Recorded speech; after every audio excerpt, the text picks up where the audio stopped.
मधु की भाभी मधु को 4 बार फ़ोन कर चुकी थी, पर मधु फ़ोन ही रिसीव नहीं कर रही थी।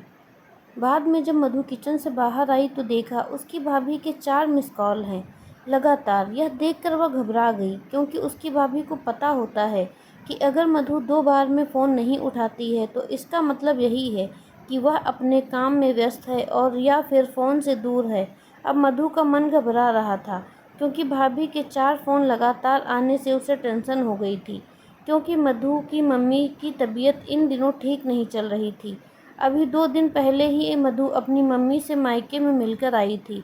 फिर भी मधु ने हिम्मत करते हुए अपनी भाभी को फ़ोन लगाया, और फ़ोन जैसे ही भाभी ने उठाया तो मधु को रोते हुए कहा, दीदी, मम्मी जी हमें छोड़कर चली गई हैं। रात को अच्छे से सोई थीं। सुबह आपके भैया और मैंने खूब उठाने की कोशिश की, पर वह नहीं उठी। तब हमने डॉक्टर साहब को बुलाया। फिर उन्होंने बताया कि मम्मी जी अब नहीं रहीं। दीदी, आप जल्दी से घर आ जाओ। इतना सुनते ही मधु की आंखों से आंसू बहने लगे। पापा तो पहले ही उसे छोड़कर जा चुके थे और अब उसकी माँ भी नहीं रही।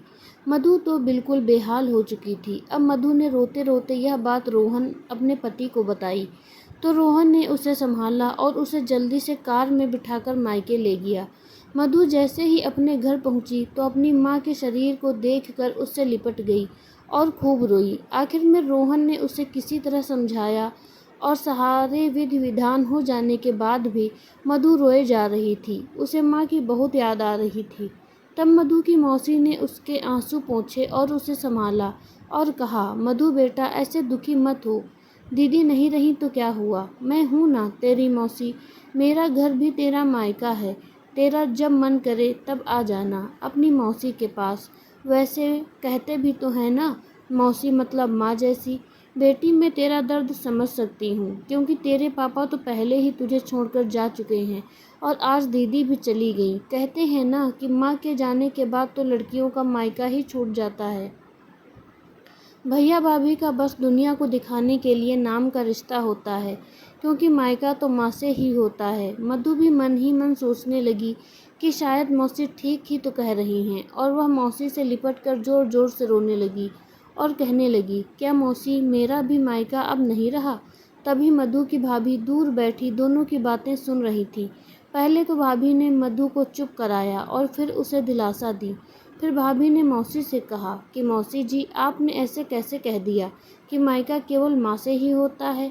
मैं मानती हूँ कि माँ का स्थान कोई नहीं ले सकता, लेकिन अभी दीदी के भैया भाभी जिंदा हैं, और जब तक हम हैं दीदी का मायका हमेशा बना रहेगा। मैं पूरी कोशिश करूँगी दीदी को मम्मी जी की तरह प्यार और सम्मान देने की, और दीदी जब चाहे तब यहाँ आ सकती हैं। यह घर कल भी उनका था, आज भी है और कल भी रहेगा। मौसी जी, मैं भी एक बेटी हूँ और मेरा भी मायका है, और मैं अच्छे से जानती हूँ कि हम बेटियों के लिए मायका कितना महत्वपूर्ण होता है। मौसी जी, आप दीदी को अपने घर ज़रूर बुलाइए, पर इन्हें अपने भैया भाभी के प्यार से दूर मत करिए। तभी मौसी ने कहा, बहू, आज के ज़माने में तेरी जैसी सोच रखने वाली भाभी बहुत कम मिलती हैं। मुझे माफ़ कर दे, मैंने मधु को गलत राह दिखाई।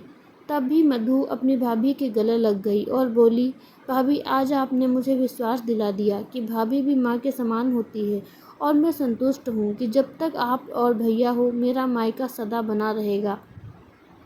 और किसी ने कहा है कि न भाभी माँ के समान होती है। आज आपने मुझे इस बात का विश्वास भी दिला दिया है। धन्यवाद।